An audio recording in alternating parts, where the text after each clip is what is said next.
this is our English publication about Guy Montag's change throughout Fahrenheit 451. So at the start of the book, he is viewed as a young, unknowledged fireman who is just doing what all the other firemen do, to burn the books without much knowledge or care or thought for anything. But throughout the story, he gets influenced, and he gets influenced early. And his first influence is by Clarice, who is a 17-year-old girl who is, she's very different, and she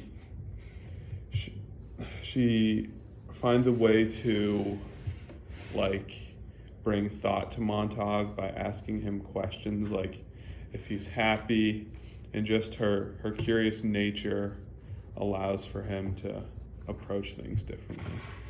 So yeah, basically, like what Nathan said, is at the start of the book, Guy Montag is like, even though he's a very boring person, he's well respected by society. And when he meets Clarice, you can see these small starts of change, like you said. When he realizes he's not happy, he starts to like transform his mindset and like change throughout the book.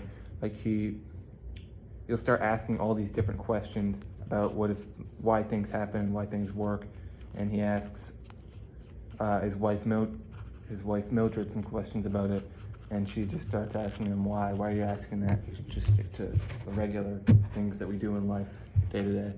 Yeah, he starts to see with Mildred and the man in the moon that there's certain signs of just darkness and a hopeless society.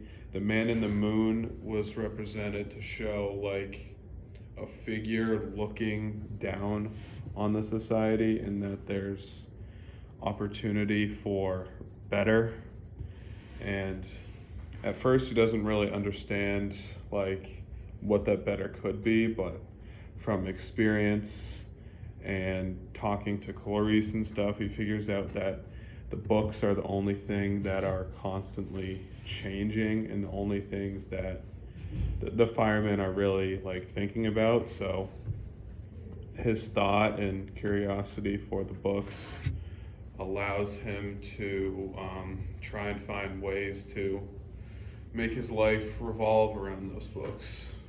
And we also see his attitude change when he's at his job as a fireman, and a woman, instead of choosing to be led away and I guess arrested or taken away for her crimes of reading books, she decided to be burnt with the books and just die with them, or get burnt to death, because she loved the book so much.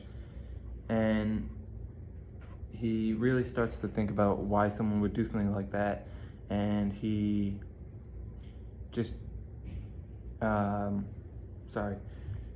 he changes a lot throughout it, and he just adding on to that, with the old lady dying, it shows that there's more of really a danger to it. It really piques the curiosity to a certain point that it wasn't before, and at that point he knows that like some action has to be taken, and that leads to him to stealing the books, and getting first off with the Bible, and that allows him for experience with the books. He doesn't know a whole lot about like the words or really the meanings or anything, but his experience with the books just allows him for change, and the immediate thought that he's already thinking about books and wanting to steal books already shows a huge change from part one to the end of part one and later into part two. And Guy Montag, like he reads he starts to keep a collection of the books, and it like shows what great lengths he'll go to just learn more things. And obviously he was completely different than the start of the book. Like he's a completely different type of person, and he's just ready to risk everything just so he could read the books and like learn all these things. And even when he eventually gets caught later on in the book by Beatty, he still goes ahead and does those things because he wants to keep finding out this knowledge. Yeah, along with just his willingness to change and his perception of what books are, he starts to learn that it's not just the books themselves that could lead to a changing society or the change that Montag wants. It's the values and the truths that is within the books and like the knowledge that they holds. And he learns some of the stuff from Faber, who acts as like a mentor to him. And Montag at first thought that it was just the book itself, that reading it would make some sort of change, but he didn't really have that sort of like grasp, and he didn't really understand that yet. But really understanding like the true concepts and the values that it holds really can lead to some great things for Montag. And Montag, like you said, he notices that it can't just reading the books won't change a lot of things, but he tries to get other people into reading the book so he can more gradually get more and more people to have the knowledge of that, and then they'll maybe get society back to the way he thinks it was. But so he tries to get Mildred to read books, and he tries to get other people to read books, like Mildred's friends, and he just tries to and he reflects on this with Faber as well, and he like tries to get other people in on that so they can all work together.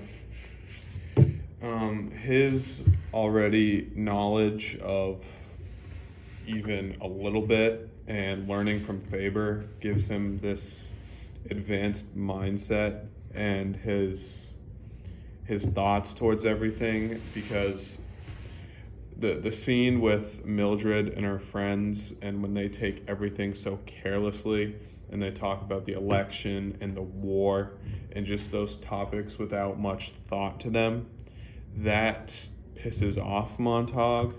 And Montag, he pulls out the book and he starts reading from it, and it shows that he will do whatever it takes to have other people join in on him and end this one-dimensional society that will only force things for television and technology, and that it just seems so depressing and no sort of individualness, and just there's really nothing that you can learn or gain from it. And he feels like that the lack of that will just allow for lives to pretty much be wasted, and he feels like that he needs other people to do what he's doing. And at the end of the book, Beatty and him have a confrontation, and Montag, who knows that Beatty knows he's been reading books. Beatty's obviously, like he said, read a couple books in his time. He knows what Montag knows, but wants to keep the society the way it was. And Montag just burns him to death, I guess, and he burns down his house. He gets rid of his past life to start a new life and completely change everything and just get rid of everything from his past life. He burns friends, like his house, and he just also he can read these books, get these knowledge, and just start everything again, basically. Yeah, the key point that I took away from it, his real everlasting change, was the burnt house, because that had all of his valuables, all of his past, pretty much everything. But he still at the end took away a few took away a few books and a few valuables that he thought he could take with him that were buried by Mildred. And then once he decides to make that escape because the government and the Mechanical Hound are after him, you know that he's made such a difference in the community that it forces the government to have this like manhunt television program after him. And when they were unsuccessful, they had to show the fake guy to make it seem like that the government was successful, even though they were still on the look for him. It just shows the impact and the influence that Montag had on everyone, and that towards the end he found his group of outcasts that have similar feelings. He just didn't know how to get to them at first. Yeah, and Montag really just changed. What I took away from this was Montag really changes from, at the start of the book, from this like fireman who's devoted and kind of brainwashed by society, some would say, to a complete outcast and knowledgeable person who affected many people. Yeah, and that is going to wrap up our Montag's Change publication.